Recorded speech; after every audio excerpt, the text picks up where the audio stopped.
Pada pembahasan kali ini, kita akan mempelajari contoh penerapan persamaan kontinuitas dalam beberapa kasus. Kasus pertama, rancangan saluran konvergen. Sebuah saluran konvergen dua dimensi, dirancang untuk terowongan angin berkecepatan tinggi. Dinding bawah saluran adalah datar dan horizontal, sedangkan dinding atas akan melengkung sedemikian rupa, sehingga kecepatan angin aksial meningkat secara linear, dari U1, 100 meter per detik, meningkat menjadi U2, 300 meter per detik. Sedangkan densitas udara juga berkurang secara linear, dari Rho1, 1,2 kg per meter kubik, menurun menjadi Rho2, 0,85 kg per meter kubik. Pada bagian inlet, saluran konvergen memiliki panjang 2 meter dan tinggi 2 meter. Hitunglah A komponen kecepatan arah Y di dalam saluran tersebut. Gunakan asumsi dan sifat fluida sesuai pada gambar.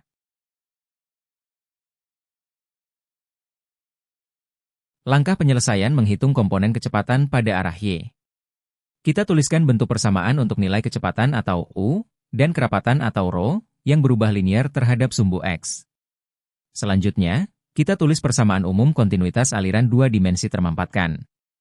Substitusi persamaan kecepatan dan kerapatan ke dalam persamaan kontinuitas, lakukan integrasi sehingga diperoleh komponen kecepatan pada arah Y.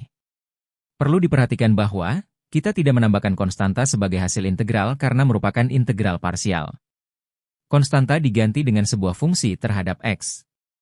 Jika kita aplikasikan kondisi batas, di mana pada permukaan dinding bawah saluran atau di titik Y sama dengan 0, nilai kecepatan arah Y-nya sama dengan 0, untuk setiap nilai X, maka kita akan memperoleh bentuk akhir dari persamaan komponen kecepatan arah Y dari saluran konvergen.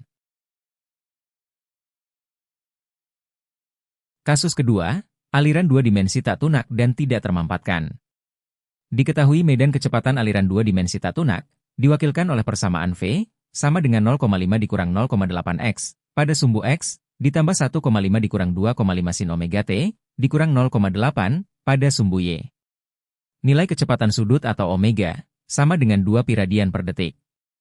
Buktikan apakah medan aliran ini dapat dikatakan sebagai aliran tidak termampatkan. Gunakan asumsi. Aliran hanya dua dimensi pada arah sumbu X dan Y, serta tidak ada perubahan arah aliran pada arah sumbu Z. Langkah pembuktian kasus kedua sesuai pada gambar. Nilai komponen kecepatan pada masing-masing arah sumbu X dan Y, disubstitusikan ke dalam persamaan medan kecepatan, kemudian diselesaikan persamaan turunannya sehingga diperoleh hasil, bahwa sisi kiri dan kanan dari persamaan kecepatan, sama-sama bernilai 0. Ini membuktikan aliran tersebut adalah aliran tidak termampatkan. Kasus ketiga, menghitung komponen kecepatan yang tidak diketahui. Diketahui dua komponen kecepatan dari sebuah medan aliran, pada arah sumbu X, diwakili persamaan, U, sama dengan AX kuadrat ditambah BY kuadrat ditambah CZ kuadrat. Dan pada arah sumbu Z, diwakili persamaan, W, sama dengan AXZ ditambah BYZ kuadrat. Di mana, A, B, dan C adalah konstanta. Hitunglah komponen kecepatan pada arah sumbu Y. Gunakan asumsi, aliran tunak dan tidak termampatkan. Penyelesaian kasus ketiga dimulai dengan menuliskan persamaan umum kecepatan untuk aliran tunak 3 dimensi dan tidak termampatkan. Selanjutnya, substitusi masing-masing komponen kecepatan arah sumbu X dan Z pada persamaan, dan diselesaikan turunan persamaannya sehingga diperoleh nilai turunan kecepatan pada arah sumbu Y. Turunan kecepatan ini diintegrasi sehingga diperoleh komponen kecepatan arah sumbu Y, sesuai pada gambar. Hasil integrasi ditambahkan fungsi terhadap X dan Z menggantikan konstanta, karena integrasi ini adalah integral parsial. Kasus keempat, pusaran dua dimensi tidak termampatkan.